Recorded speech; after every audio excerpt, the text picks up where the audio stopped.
মাথা চলে গেছে, লেজ রয়ে গেছে। ছাত্র ভাইয়েরা হলো আমাদের বিপ্লবের সন্তান। মব জাস্টিস বলেন আর মব ভায়োলেন্স বলেন, কোনোটাই কিন্তু মানুষ আশা করে না। এটা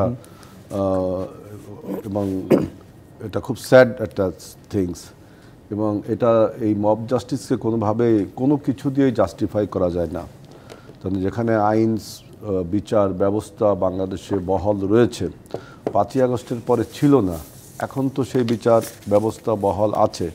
এখন তো আর অবিচার, অনাচার বা ফ্যাসিবাদের নির্দেশিত সেই বিচার ব্যবস্থা নেই।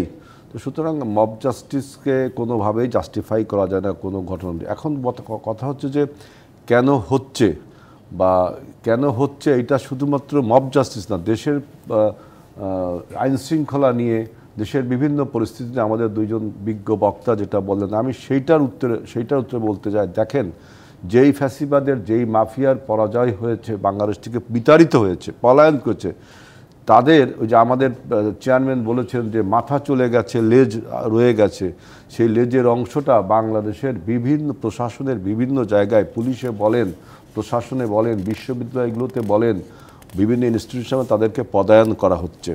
এইটা খুবই দুঃখজনক যে সেই পরাজিত মাফিয়া শক্তিকে যদি আপনি বিভিন্ন জায়গায় পদায়ন করেন।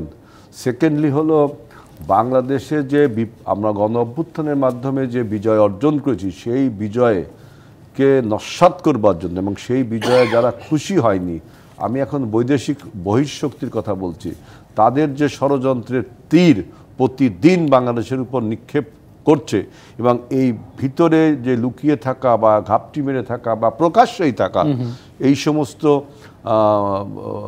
ষড়যন্ত্রকারীরা এই ষড়যন্ত্র করে বাংলাদেশে একটা অস্থিতিশীল তৈরি করতে চায়। আমাদের বিপ্লবের চেতনাকে, আমাদের গণ অভ্যুত্থানের চেতনাকে, আমাদের গণ অভ্যুত্থানকে পরাস্ত করবার জন্য দেশকে অস্থিতিশীল করতে। আরেকটি কথা, যে এই যে পরাজিত শক্তি, এই পরাজিত শক্তির একটা রিহ্যাবিলিটেশন প্রক্রিয়া আমি দেখতে পাচ্ছি বিভিন্নভাবে, তাই না? একটা রিহ্যাবিলিটেশন এই সমস্ত করলে, এই যে পদায়ন, ষড়যন্ত্র তত্ত্ব এবং এই যে পুনর্বাসন, এই সমস্ত পরাজিত শক্তিকে বিভিন্ন কায়দায়, যে কি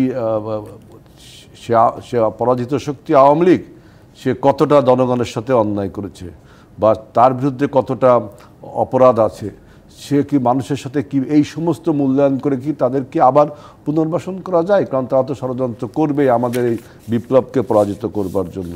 সুতরাং এইগুলো কারণ।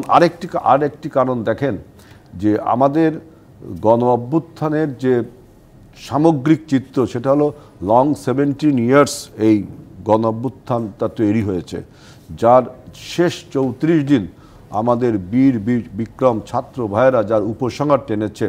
এই জন্য আমি বারবার বলি যে এই ছাত্র ভাইয়েরা হলো আমাদের বিপ্লবের সন্তান। কিন্তু এই ছাত্র ভাই বলতে এদের কিন্তু একটা ব্রড স্পেক্ট্রে দেখতে হবে, একটা সংজ্ঞা আছে। যেমন এদেশের রাজনৈতিক দলগুলোর সমস্ত অঙ্গ সংগঠন বা সহযোগী সংগঠন রয়েছে, তাদের একটা ধারাবাহিক রাজনীতি প্রক্রিয়া রয়েছে, তাদের ব্যাপক ব্যাপ্তি রয়েছে, তাই না? সুতরাং শেষ 34 দিনে আমাদের ছাত্র বলতে আমাদের প্রধান উপদেষ্টা যেটা বোঝায় সেটা কিন্তু না। টোটাল বাংলাদেশের ছাত্র সমাজ এক্সেপ্ট ছাত্রলীগ যারা দস্যু ছিল, এই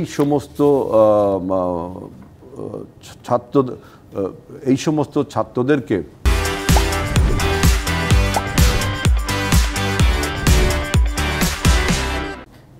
যে ফলে আমরা যে আন্দোলনটা, যে বিজয়টা অর্জন করলাম, যে আমাদের গণতন্ত্রের দিকে উত্তরণ এবং right to vote and right to choose our leader by voting.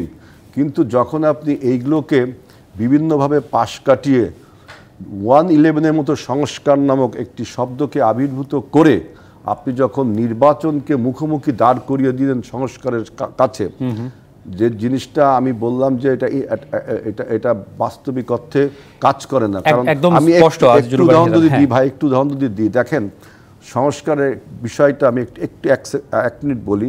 যে আজকে সাইবার সুরক্ষা অধ্যাদেশ একটা জারি হয়েছে, তাই না? কিন্তু আপনি দেখেন এই সাইবার অ্যাক্ট অর্থাৎ আইসিটি অ্যাক্ট যেটা ফ্যাসিবাদ করেছিল, কত নির্যাতন, নিপীড়ন, নিবর্তনমূলক একটা আইন ছিল। সেটা আমরা সবাই চেয়েছি যে এই আইন চলে যাক, যাতে মানুষ ফ্রিলি কথা বলতে পারে। কিন্তু দেখেন পরিস্থিতি এমন এসে দাঁড়িয়েছে, এখন আমাদের এই যে আমাদের যে ষড়যন্ত্র চলছে আপনারা সোশ্যাল মিডিয়ার মাধ্যমে, বিভিন্ন ইউটিউব চ্যানেলের মাধ্যমে, বিভিন্ন মানে ইন্টারনেট জগতে, এইটাকে ম্যানেজমেন্ট করবার জন্য কিন্তু একটা অ্যাক্টের প্রয়োজন হচ্ছে। তাই সংস্কারটা আবার বুঝছেন যে ওইটা তখন প্রয়োজন ছিল, এখন অতএব সংস্কারটা দিন উপযোগিতা। আজকে যে জিনিসটা আমি সংস্কার করলাম, আগামী দিন সে উপযোগিতা থাকবে কিনা। সুতরাং সংস্কার একটা ধারাবাহিক প্রক্রিয়া, এটা যারা নির্বাচিত প্রতিনিধি তারা আলোচনা করে অবশ্যই বাংলাদেশের সেই প্রশ্ন আমার থাকবে।